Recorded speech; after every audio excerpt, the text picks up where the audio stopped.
Penguasa kuil surgawi. Bab 43. Xiao Tians dan Gao Wei kembali tertidur. Saat Gao Wei sedang mengemudi, Xiao Tians sedang duduk di sebelahnya, yang membuat jantungnya berdebar kencang. Apalagi saat Xiao Xiao tidak ada, detak jantungnya menjadi semakin cepat saat dia berduaan dengan Xiao Tians. Luar biasa, rasanya seperti baru saja jatuh cinta. Ya, semua yang dilakukan Xiao Tians untuknya hari itu membuatnya sangat tersentuh. Bahkan jika dia sedang mengemudi, dia akan melirik Xiao Tians dari sudut matanya dari waktu ke waktu. Melihat profil tajam Xiao Tians, wajahnya menjadi semakin merah. Setelah kembali, Gao Weiwei membujuk Xiao Xiao untuk tidur, tidak berani terlalu banyak berkomunikasi dengan Xiao Tians. Xiao Tians masih tidur nyenyak di samping mereka berdua. Tapi malam itu, Gao Weiwei tidak bisa tidur. Dari waktu ke waktu, dia diam-diam melirik Xiao Tians. Keduanya terdiam sepanjang malam, tetapi pada saat ini, seluruh kota Beijiang di luar sekali lagi diledakkan karena keputusan Xiao Tians. Xiao Tians memutuskan untuk memajukan pernikahannya dan akan diadakan dalam 3 hari. Itu adalah pernikahan yang diadakan di lebih dari 100 kota dan dihadiri lebih dari 1000 pasangan. Perlu Anda ketahui bahwa ada ribuan pasangan dan petugas yang menghadiri hari pernikahan tersebut sendirian, belum lagi kerabat dan teman dari pasangan tersebut, bahkan ada lebih dari puluhan ribu orang, tidak, bahkan 100.000, ratusan ribu, atau lebih. Untuk acara akbar seperti itu, diperkirakan seluruh warga yang tidak ada urusan hari itu akan berangkat untuk melihat. Jadi setelah Xiao Tians mengeluarkan perintah, Jiang Beichen dan Long Jiu tidak berani berhenti sama sekali, dan segera bergegas dari rumah menuju kantor pusat perusahaan dan ratusan orang yang baru saja pulang kerja dan bahkan belum sampai rumah, grup Beijiang dan grup Tian-Tian semua eksekutif bergegas kembali dengan panik saat ini. Xiao Tians memberi perintah kematian pada Tian Yi, dan Tian Yi dengan senang hati memberi perintah yang lebih keras kepada Jiang Beichen dan Long Jiu. Demikian pula, Jiang Beichen dan Long Jiu, dua bos terbesar di kota Beijiang, mengeluarkan perintah paling menakutkan kepada ratusan eksekutif di bawah komando mereka. Mereka mengadakan pertemuan sepanjang malam, dan bersiap untuk perang dengan seluruh kekuatan mereka dalam 3 hari ke depan. Semua orang bekerja lembur, dan bonus mereka meningkat 10 kali lipat. Dua grup terbesar di kota Beijiang, dengan ratusan eksekutif dan puluhan ribu karyawan, mulai mempersiapkan pernikahan 100 kota 3 hari kemudian. Dan malam itu, Jiang Beichen dan Long Jiu, yang bergegas kembali ke ruang konferensi, hampir menjadi gila karena kecemasan. Tinggal 3 hari lagi. Saya tidak peduli apa yang Anda lakukan. Sekarang beri saya sepanjang malam, siang dan malam untuk membuat kemajuan. Gandakan semua anggaran. Gandakan. Berapapun biayanya, lakukan yang terbaik untuk mempersiapkannya untuk saya dalam 3 hari. Mulai sekarang, semuanya departemen akan melaporkan kemajuannya kepada saya dalam waktu 1 jam, dan saya akan tinggal di sini selama 3 hari ke depan. Minggir, minggir. Jiang Beichen dengan cepat memberikan perintah kepada eksekutif seniornya setelah tiba di ruang konferensi. Dan setengah jam kemudian, Long Jiu, yang terlihat galak dan cemas, bergegas masuk ke grup Jiangbe dengan ratusan eksekutif senior membawa parang yang terang. Tentu saja, dia di sini bukan untuk bertarung, tetapi untuk acara penting pernikahan 100 kota semua detailnya harus dikomunikasikan oleh manajer kedua grup kapan saja. Komunikasi tatap muka selalu yang tercepat. Setelah Long Jiu terengah-engah dan menyapa Jiang Beichen, dia langsung melompat ke meja konferensi, membuka pisau gunung dan memotong sebagian besar meja di bawah. Saat berikutnya, Long Jiu penuh dengan niat membunuh dan berteriak kepada para eksekutif di bawah, Tuan Jiang akan memberi Anda 10 kali lipat bonus Anda untuk mendorong Anda bekerja. Baiklah, kalau begitu saya akan memberi Anda 10 parang. Malam ini saya akan menaruhnya. Yah, saya tidak peduli siapa Anda atau apa latar belakang keluarga Anda, tetapi mulai sekarang hingga pernikahan dilangsungkan dalam 3 hari, jika ada di antara Anda yang menyinggung perasaan saya akan membunuh Anda. Bagaimana yang saya lakukan, Long Jiu keberuntunganku. Boom. Saat Long Jiu selesai berbicara, ditambah dengan aura pembunuhnya, ratusan eksekutif di bawah semuanya ketakutan. Ya, bagaimana Long Jiu memulai karirnya? Tidak ada seorang pun di sini yang akan mengerti, bahkan jika Jiang Beichen memiliki beberapa trik kotor, dibandingkan dengan Long Jiu, mereka benar-benar tidak ada bandingannya dengan langit dan bumi. Saat ini, ratusan karyawan Anda di bawah grup Jiangbe dan grup Jiutian tidak lagi berani mengabaikan. Di bawah kendali ganda antara kepentingan dan ketakutan, mereka mulai bekerja dengan gila-gilaan. Pernikahan 100 kota, ini adalah acara akbar yang belum pernah terjadi sejak berdirinya Kerajaan Naga, dan acara akbar ini akan diadakan di kota Beijing mereka dalam 3 hari. Tetapi karena ini adalah acara akbar terbesar dalam sejarah Beijing, segala macam pekerjaan di hari pernikahan, segala macam ada terlalu banyak proyek yang terbagi-bagi. Puluhan ribu orang hadir, tata letak tempat, lampu, warna, karpet, bunga, media, air dan listrik, makanan, akomodasi, terlalu banyak untuk dihitung hari pernikahan, semua biaya tambahan ini jelas merupakan angka yang sangat besar. Berapa banyak pemasok yang perlu kita gunakan? Berapa banyak persediaan yang dikonsumsi? Tak terpikirkan. Setelah Long Jiu selesai berbicara dengan terengah-engah, Jiang Beichen juga melompat ke atas meja. Long Jiu dan Jiang Beichen mulai mengerjakan meja, mengoordinasikan urusan ratusan eksekutif di bawah. Jiang Beichen dan Long Jiu saling memandang, dan Jiang Beichen berkata dengan sungguh-sungguh, "Saudaraku, pernikahan telah dimajukan. Kami harus mengaturnya untukmu kali ini, jika tidak, kamu dan aku tidak akan bisa berkata-kata di depanmu. Panjang saudaraku Jiu, kita pernah mengalami masalah sebelumnya, jadi aku ingin meminta maaf kepadamu terlebih dahulu. Kuharap kamu dan aku bisa melalui ini bersama-sama." Long Jiu juga mengangguk dengan ekspresi yang sangat serius dan berkata, "Saudara Jiang, jangan khawatir, saudarakulah yang melakukan kesalahan di masa lalu dan selalu mencari-cari kesalahanmu. Kakakku juga meminta maaf kepadamu di sini. Mulai sekarang, Anda memiliki komando penuh dan saya akan bekerja sama sepenuhnya dengan Anda. Ribuan saudara di bawah komando saya selalu siap membantu Anda." Mendengar ini, Jiang Beichen menghela nafas lega, "Baiklah, saya merasa lega memiliki saudara laki-laki." Pada pukul 12 malam, setelah ratusan eksekutif melakukan perencanaan ulang selama 3 jam, semua eksekutif keluar. Untuk sementara, seluruh kota Beijing menjadi ramai.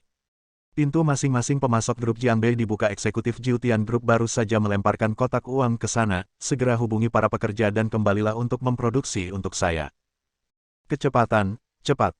Di Katedral Beijing, yang awalnya sedang dibangun, lampu depan yang tak terhitung jumlahnya didatangkan dari segala arah. Beberapa menit kemudian, semua lampu depan sudah diatur. Seorang desainer terkenal dari kota Beijing mulai bergegas ke Katedral Beijing semalaman untuk membuat pengaturan di tempat. Rombongan personel tata krama pernikahan, personel musik dan tari, semuanya berdandan dan bergegas ke Beijing semalaman. Tidak banyak waktu bagi mereka untuk berlatih, jadi mereka semua bersiap dengan cepat. Pemutaran 1314 pasang pendatang baru juga dimulai dalam semalam. Dari kota Beijing hingga 100 kota di wilayah tengah, semua media berita mulai memberitakan dalam semalam bahwa pernikahan di 100 kota akan diadakan terlebih dahulu. Untuk sementara waktu, banyak orang di kota Beijing yang terbangun dari tidurnya dan kembali ke pos mereka yang ditutupi bintang dan cahaya bulan. Semua anggota Departemen Patroli Langit Kota Beijing juga dikerahkan untuk mengawal pekerjaan di tempat tersebut tiba dalam semalam. Di lokasi konstruksi, berbagai desainer secara pribadi memimpin pekerja konstruksi untuk memulai pengaturan semalam di tempat tersebut dan di seluruh kota Beijing. Semua orang sibuk, tetapi di rumah Gao Weiwei, Gao Xiaoying sedang berbaring di tempat tidur setelah menonton drama bodoh dan bersiap untuk tidur, ketika tiba-tiba ratusan berita muncul di teleponnya. "Saya Cao." Gao Xiaoying bangun dari tempat tidurnya dalam sekejap.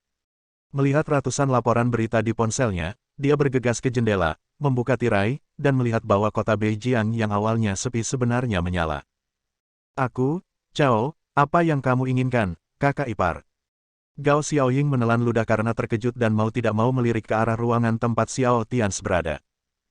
Dan ketika Gao Xiaoying melihat ke arah Xiao Tians, yang matanya terpejam, memiliki senyuman di wajahnya.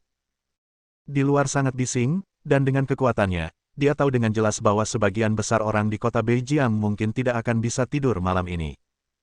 Yang mereka inginkan adalah kecepatan ini dari keluarga Gao lagi. Bertarung bola-balik tidak ada artinya. Dan Beijing terlalu kecil. Bagaimana mungkin istri dan anak perempuan Xiao Tians bisa tinggal di tempat sekecil itu untuk waktu yang lama? Xiao Tians telah memutuskan dalam hatinya bahwa setelah pernikahan selesai dan dia tinggal beberapa hari lagi, dia akan membawa Gao Weiwei dan Xiao Xiao ke Tianhai ke dunia yang lebih luas. Di pagi hari, Xiao Tians menyuruh Gao Weiwei turun seperti biasa. Gao Wei tidak bisa tidur nyenyak tadi malam dan menguap sedikit. Xiao Tians berkata dengan sedih, "Jika kamu terlalu lelah, ambil cuti saja." Faktanya, kamu belum istirahat akhir-akhir ini. Gao Weiwei tersenyum pada Xiao Tians dan berkata, tidak apa-apa. Saya sudah lama tidak bekerja. Sekarang saya kembali bekerja, saya harus belajar banyak hal lagi. Dan saya masih belum menyelesaikan satu pun dari 3 syarat yang ditetapkan kakekku untukku. Xiao Tians mengerutkan kening dan bertanya, bukankah kakekmu sudah memintamu menjadi direktur saluran? Dan itu resmi. Gao Weiwei mengangguk dan berkata sambil tersenyum, ya, saya memang karyawan formal sekarang, tapi saya tidak ingin menyesali 3 syarat yang ditetapkan kakek saya untuk saya. Jangan khawatir, saya akan bekerja keras. Petik 2. Xiao Tians terdiam beberapa saat dan bertanya, apa syarat ketiga? Gao Weiwei berkata, bantu perusahaan memecahkan masalah, seperti meminta perusahaan menyelesaikan proyek yang sudah bertahun-tahun tidak dibahas. Xiao Tians mengangguk dan terus bertanya, nah, yang mana yang ingin kamu selesaikan? Gao Weiwei berpikir sejenak dan berkata dengan santai, perusahaan keluarga Gao telah berkembang sangat pesat dalam beberapa tahun terakhir, tetapi bagaimanapun juga, latar belakangnya terlalu sedikit. Biasanya bekerja sama dengan beberapa usaha kecil. Kakek saya selalu ingin mendapatkan kerjasama dari grup Beijiang dan grup Jiutian. Dan Gao Ruohan juga sangat tertarik dengan grup Beijiang akhir-akhir ini. Ayah tunangannya Sun Hao memiliki hubungan yang sangat baik dengan Jiang Yuchen, wakil presiden grup Beijiang, adik laki-laki Jiang Beichen. Tampaknya Gao Ruohan pasti akan menang kali ini. Dia sangat tidak puas karena ditekan olehku akhir-akhir ini. Setelah Gao Weiwei selesai berbicara, dia berhenti dan berkata kepada Xiao Tians sambil tersenyum, jangan khawatir, tidak apa-apa. Saya akan pergi ke grup Beijiang hari ini untuk mencoba dan melihat apakah kita bisa bernegosiasi. Kemarin, saya mempelajarinya informasi Beijiang Group seharian, saya ingin mencobanya. Cobalah. Dan kakek saya juga mengatakan dalam pertemuan kemarin bahwa siapapun di perusahaan yang dapat memenangkan kerjasama dengan Beijiang Group atau Jiutian Group akan ditunjuk sebagai wakil manajer umum. Bahkan jika Gao Ruohan punya hubungan keluarga, dia mungkin tidak bisa bernegosiasi. Jika tidak berhasil, saya akan pergi ke grup Jiutian untuk mencoba lagi. Iya. Baiklah, ayolah, Weiwei, aku yakin istriku pasti bisa melakukannya. Mulai sekarang, Xiao Xiao dan aku akan mengandalkanmu, haha. Mata Xiao Tians menyipit, lalu dia berkata pada Gao Weiwei dengan sebuah senyuman. Ya, kalau begitu aku pergi, kamu.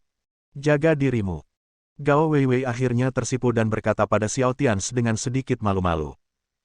Setelah Gao Weiwei pergi, Xiao Tians tersenyum penuh arti, haha, grup Beijiang dan grup Jiutian.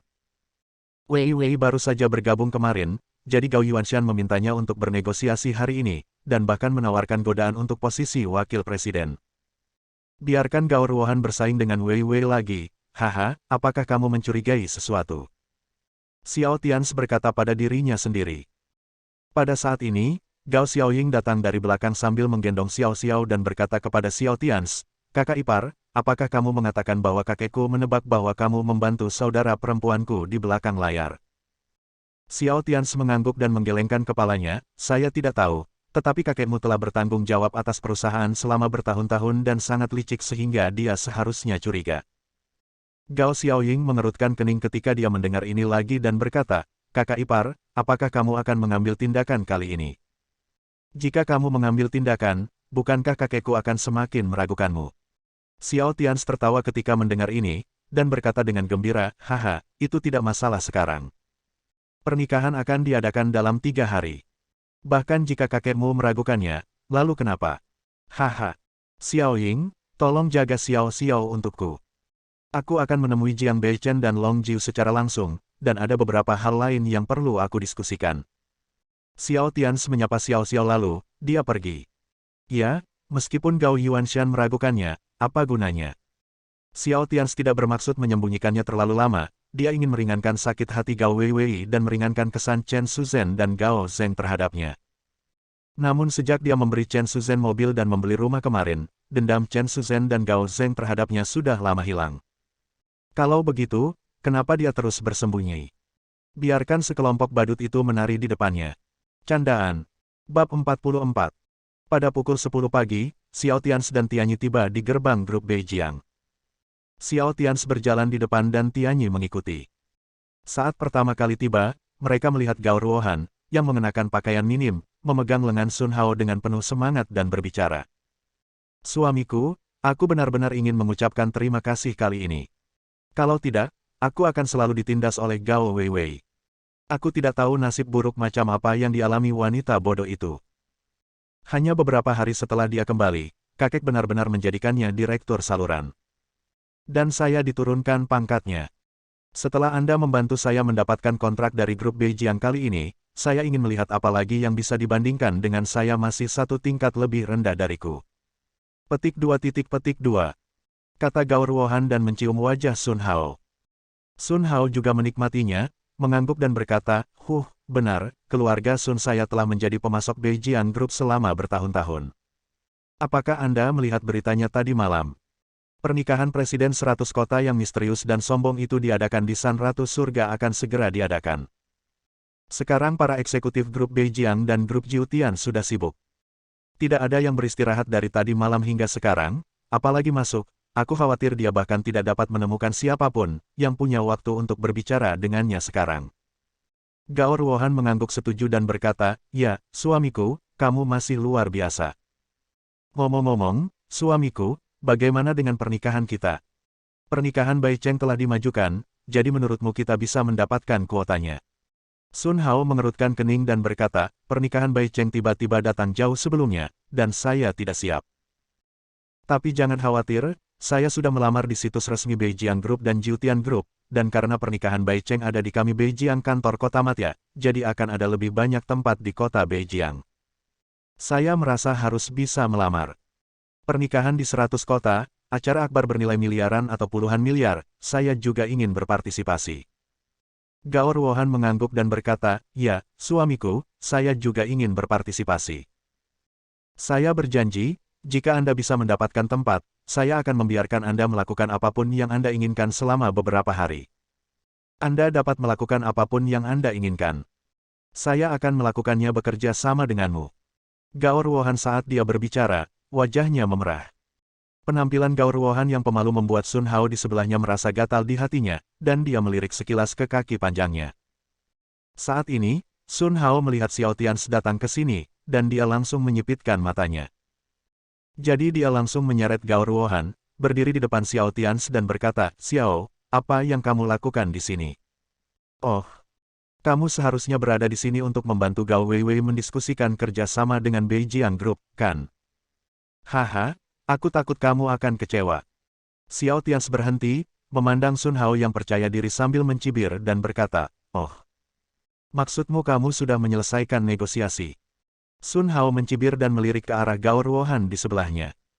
Gao Ruohan mampu mengeluarkan 2 kontrak dengan stempel resmi grup Beijiang dari tasnya, lalu melambaikannya di depan Xiao Tians dan berkata, haha, bermarga Xiao, kamu tidak menyangka. Saya telah memenangkan kerjasama antara keluarga Gao dan grup Beijiang. Tidak peduli seberapa keras Anda mencoba membantu Gao Weiwei, Anda tidak bisa mendapatkannya pernikahan kota. Apakah Anda melihat ratusan penjaga keamanan di pintu? Haha, Anda bahkan tidak bisa masuk. Xiao Tians memandang arogansi Gao Ruohan dengan sedikit rasa jijik di matanya. Lalu dia memandang Sun Hao dan berkata, apakah kamu membantunya mendapatkannya? Sun Hao berkata dengan nada membujuk, haha, itu wajar. Xiao, bagaimana jika kamu punya uang? Haha, ini Beijiang. Keluarga Sunku telah bekerja sama dengan Beijiang Group selama bertahun-tahun. Apakah kamu pikir kamu orang asing? Xiao Tians mengangguk setuju dan berkata, ya, tapi menurutku kamu memiliki tunangan yang mendominasi. Keluarga Sunmu mungkin dalam masalah. Mungkin akan bangkrut hari ini. Xiao, apakah kamu mengutukku? Kamu pikir kamu ini siapa? Apakah kamu pikir grup Beijiang milik keluargamu? Kamu bisa datang kapan saja kamu mau dan pergi kapanpun kamu mau. Kamu bilang kalau kamu membiarkan keluarga Sunku bangkrut, keluarga Sunku akan bangkrut. Sun Hao langsung marah. Sebelum Xiao Tians dapat berkata apapun, Tianyi mengulurkan tangan dan mendorong Sun Hao ke samping, dan berkata sambil mencibir, maaf, grup Beijiang ini benar-benar milik kakak laki-laki tertua saya. Setelah Tianyi selesai berbicara, Xiao Tians mengabaikan Sun Hao dan Gao Ruohan dan berjalan langsung menuju grup Beijiang. Sun Hao hendak menyerang Tianyi, tetapi dihentikan oleh Gao Ruohan yang mencibir sambil melihat ke arah grup Beijiang lagi. Haha, jangan marah, suami. Sekarang ada darurat militer di dalam grup Beijiang. Kamu diizinkan keluar tetapi tidak diizinkan masuk. Lalu Xiao Tians tidak bisa masuk. Dia pasti akan dikalahkan oleh ratusan petugas keamanan penjaga dia. Tetapi saat berikutnya, sebelum Gao Ruohan selesai berbicara, penjaga keamanan yang galak di luar grup Beijiang semua menundukkan kepala mereka ke arah Xiao Tians, dan kemudian 8 penjaga keamanan yang menjaga pintu membuka pintu dengan penuh hormat. Xiao Tians dan Tianyi masuk. Ini tidak mungkin. Bukankah grup Beijiang tidak mengizinkan orang luar masuk? Lalu bagaimana Xiao Tians bisa masuk? Gao Ruohan tercengang saat melihat penjaga keamanan di pintu membukakan pintu untuk Xiao Tians juga. Dengan mulut terbuka lebar. Ya, kedua orang ini adalah orang-orang yang tidak punya otak. Saat ini, mereka hanya melihat Xiao Tians masuk, tetapi mereka tidak memperhatikan mata penjaga keamanan yang sangat ketakutan di pintu ketika mereka melihat Xiao Tians. Ya, ada ketakutan, sangat ketakutan. Tentu saja, Xiao Tians dan yang lainnya tidak mengenalnya atau pernah melihatnya. Tapi Tianyi dan yang lainnya pernah melihatnya sebelumnya. Tianyi sering keluar masuk grup Beijiang akhir-akhir ini, dan setiap kali Tianyi keluar masuk, Jiang Beichen, presiden grup Beijiang, mengikutinya dengan hormat, dan terkadang Long Jiu melakukan hal yang sama. Meskipun aparat keamanan ini mempunyai jabatan yang relatif rendah, mereka juga mempunyai saluran informasi sendiri. Mereka semua tahu bahwa di balik Tuan Tianyi yang menakutkan, ada keberadaan menakutkan yang benar-benar membuat seluruh kota Beijiang gemetar. Dan menurut berita, seluruh kota Beijiang dikejutkan tadi malam, dan pernikahan di 100 kota dimajukan, semua karena perkataan dari keberadaan yang menakutkan itu. Pada saat ini, orang yang dapat membuat Tianyi mengikuti dengan hormat di belakangnya dapat ditebak tanpa berpikir. Jadi penjaga keamanan ini sangat gugup hingga kaki mereka lemah. Mereka tidak berani mengucapkan sepatah kata pun. Bahkan jika mereka menebak identitas Xiao Tians, mereka tidak berani mengucapkan sepatah kata pun. Saat berikutnya, Gao Ruohan dan Sun Hao berlari di depan penjaga keamanan ini. Mereka bertanya kepada penjaga keamanan di pintu dengan sangat bingung, bukankah kamu baru saja mengatakan bahwa orang luar tidak diperbolehkan masuk? Lalu mengapa mereka berdua bisa masuk? Hah? Kapten keamanan di kepala memandang Sun Hao dan Gao Ruohan seolah-olah mereka idiot dan berkata, "Oh, kedua pria itu boleh masuk, dan Anda bisa menanyai mereka. Anda berasal dari keluarga Sun dan keluarga Gao, bukan? Saya Kapten Keamanan Kelompok Beijiang, apakah Anda yakin ingin berbicara kepada saya dengan nada bertanya seperti ini? Atau apakah Anda mengajari saya cara melakukan sesuatu?" Kapten keamanan ini juga pensiun dari Departemen Perang. Aura berdarah besi di tubuhnya sangat kuat. Begitu dia melepaskan auranya, Sun Hao dan Gao Ruohan tiba-tiba menjadi pucat katakan apa saja. Ya, pihak lain adalah Kapten Keamanan Grup Beijiang, dan dapat dianggap sebagai eksekutif senior. Belum lagi mereka berdua, bahkan keluarga Gao dan keluarga Sun di belakang mereka pun tidak akan berani memprovokasi dia dengan mudah. Seperti yang disebut sebagai pejabat kelas 7 pramutamu Perdana Menteri, meskipun posisinya lebih rendah, mereka tidak berani terprovokasi. Melihat mereka berdua tidak berani berbicara, Kapten Keamanan mendengus dan berkata, "Keluar." Di kantor presiden tingkat atas grup Beijiang, Xiao Tians duduk di kursi Jiang Beichen, dan Tianyi berdiri tepat di belakangnya. Di depan mereka adalah Jiang Beichen dan Long Jiu, yang tampak penuh hormat dan bersemangat.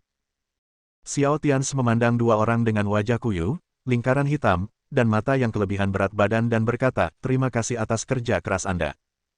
Keputusan saya untuk memajukan pernikahan cukup mendadak, tetapi banyak hal telah berubah dan saya tidak ingin menunggu apapun lebih lama lagi. Ini akan menimbulkan lebih banyak masalah bagi kalian berdua hari ini. Saya harap pernikahannya akan sempurna." Setelah mendengar kata-kata Xiao Tians, Jiang Beichen dan Long Jiu, yang awalnya terlihat kuyu, tiba-tiba dihidupkan kembali dengan darah penuh, dan tubuh mereka gemetar karena kegembiraan. Kedua orang itu dengan cepat berkata dengan hormat, tidak sulit Pak, ini serius. Jangan khawatir Pak, kami pasti akan membuat pernikahan ini sebaik mungkin dan menjadikannya pernikahan yang megah. Xiao Tians mengangguk dan berkata, "Baiklah, sudah kubilang sebelumnya bahwa setelah masalah ini diselesaikan, aku akan memberimu kesempatan. Sekarang aku akan memberimu kesempatan sebelumnya. Aku berharap untuk tinggal di Beijiang beberapa hari setelah pernikahan. Beberapa hari, dan setelah pernikahan, kalian berdua segera mencurahkan seluruh kekuatan elitmu untuk Tianhai." Ketika Jiang Beichen dan Long Jiu mendengar ini, mata mereka berbinar. Selama bertahun-tahun, Mereka sudah lama tidak puas menjadi kaisar lokal di tempat kecil seperti kota Beijing. Saya sudah lama berpikir untuk mencapai kota Tianhai. Tapi kota Tianhai adalah kota terbesar dalam perekonomian kerajaan naga. Ada predator, taipan, dan raksasa di sana, seperti ikan mas krucian yang menyeberangi sungai. Dan sekarang setelah mereka mendengar bahwa Xiao Tians ingin mereka pergi, ini jelas merupakan peluang besar. Pria mana yang tidak memiliki ambisi untuk mendominasi dunia? Tentu saja, dan setelah berhasil di kota Beijing, mereka tidak sabar untuk melangkah lebih jauh. Jiang Beichen bertanya dengan penuh semangat, "Tuan, apa maksud Anda? Apakah Anda akan pergi ke Tianhai selanjutnya?" Xiao Tians mengangguk dan berkata, "Baiklah, temui beberapa orang, selesaikan beberapa keluhan, dan lepaskan beberapa ikatan, kalau tidak aku akan merasa tidak bahagia." Saat Xiao Tians berbicara, kenangan terbaiknya dari 6 tahun lalu muncul di benaknya saudaranya mengkhianatinya. Xiao Tians, yang berada di puncak kekuasaannya 6 tahun lalu, masih mampu mengukir ceruk di Tianhai bahkan tanpa dukungan keluarga Xiao di Yanjing sudah dipuji sebagai sosok kontemporer oleh komunitas bisnis Tianhai. Tidak terlalu sulit bagi para ahli bisnis terbaik untuk bercita-cita menjadi yang pertama di dunia bisnis Tianhai di masa depan. Namun saat karir Xiao Tians sedang booming, dia dikhianati oleh kakak laki-lakinya. Akibatnya, kerja kerasnya selama beberapa tahun hilang dalam satu hari terluka parah dan melarikan diri ke saya kebetulan bertemu Gao Weiwei ketika saya berada di kota Beijing, dan Xiao Tians mungkin sudah lama meninggal. Karena dia memang tidak pernah meragukan kakaknya dari awal sampai akhir. Sekarang, hampir 6 tahun telah berlalu, dan kakak laki-lakinya telah menjadi salah satu tokoh terkemuka di komunitas bisnis kota Tianhai, seorang taipan sejati. Tapi sekarang Xiao Tians kembali, apa yang dialami 6 tahun lalu akan dibayar kembali kepada pengkhianatnya berkali-kali lipat. Dan satu hal lagi, itu juga untuk Gao Weiwei dan Xiao Xiao, karena jika bukan karena racun yang diberikan oleh pengkhianat, yang menyebabkan Xiao Tians mengigau dan gila dari waktu ke waktu, dia tidak akan menyakiti Gao Weiwei. Malam itu, dan kemudian membuat Gao Weiwei hamil, dan kemudian terjadilah belakangan, Gao Weiwei dan Xiao Xiao mengalami nasib tragis dalam beberapa tahun terakhir. Beberapa pemikiran terlintas di benak Xiao Tians, dan aura pembunuh yang mengerikan dilepaskan dari tubuhnya. Pakaian Jiang Beichen dan Long Jiu langsung basah oleh keringat dingin. Untungnya, Xiao Tians bereaksi tepat waktu, dengan cepat menyingkirkan aura pembunuhnya, dan kemudian berkata, "Oh, omong-omong, Jiang Beichen, kakek istri saya, ingin memenangkan kerja sama dengan Beijing Group. Saat saya baru saja muncul, orang bernama Sun Hao seharusnya menghubungi salah satu manajer Anda dan membantu tunangannya mendapatkan kontrak dari Beijing Group." Setelah Xiao Tians selesai berbicara, dia melihat ke arah Long Jiu dan berkata, "Baiklah, Long Jiu, silakan pergi dan buat beberapa pengaturan. Tugas ketiga yang diatur Gao Yuanshan untuk istriku adalah membiarkan dia menyelesaikan masalah yang dialami keluarga Gao. Mengalami kesulitan menyelesaikannya selama bertahun-tahun. Sedangkan untuk masalah yang sulit, Anda mengirim seseorang untuk mencari tahu jenis masalah apa yang ada di Gunung Gaoyuan, dan biarkan dia menyelesaikan semuanya." "Ya, aturan lama adalah, semuanya nama istriku." Tianyi mengerutkan kening ketika mendengar ini dan berkata kepada Xiao Tians, "Saudaraku, keluarga Gao adalah sekelompok orang sombong, dan Gao Yuanshan bukanlah hal yang baik. Apakah kita akan membantunya seperti ini? Cepat atau lambat, saudara ipar perempuanku hukum akan pergi dari sini bersamamu." Xiao Tians tersenyum acuh tak acuh dan berkata, "Haha, itu tidak masalah. Pertama-tama, ini bukan untuk membantu keluarga Gao dan Gao Yuanshan lagi, tetapi untuk memenangkan muka bagi Wei Wei. Kedua, karena saya bisa memberi dan membuat mereka kaya selama sisa hidup mereka, tentu saja aku juga bisa. Kamu bisa mengambilnya kembali kapan saja kan?" Haha. Xiao Tians tersenyum penuh arti. Adapun akhir dari keluarga Gao, itu tergantung pada pilihan mereka sendiri. Apakah mereka memilih terbang ke angkasa atau memilih binasa, toh Xiao Tians sudah memberinya kesempatan, lebih dari sekali atau 2 kali. Pada saat ini, di ruang konferensi Gao Yuanshan di perusahaan Gao, dia meletakkan panggilan telepon yang baru saja dihubungi Gao Ruohan, dan alisnya berkerut dalam. Karena Gao Ruohan memberitahunya bahwa dia telah memenangkan kerjasama antara keluarga Gao dan grup Beijing, dan kontrak telah ditandatangani. Ya, kali ini meminta Gao Ruohan dan Gao Weiwei untuk membahas kerjasama dengan Beijing Group dan Jiutian Group awalnya merupakan ujian bagi Gao Yuanshan. Apa pendapatku salah? Orang yang membantu Weiwei bukanlah Xiao Tians. Atau, Meskipun Xiao Tians punya kekuatan, dia masih belum bisa mencapai level keluarga Sun. Atau mungkin aku hanya berpikir salah. Gao Yuanshan mengerutkan kening kerutannya semakin dalam. Setelah berpikir sejenak, dia mengambil ponselnya dan menelepon Gao Weiwei. Weiwei, siang ini, telepon Xiao Tians dan ayo kita makan bersama. Gao Yuanshan menelepon Gao Weiwei, dan dia berencana untuk bertemu langsung dengan Xiao Tians lagi. Bersambung.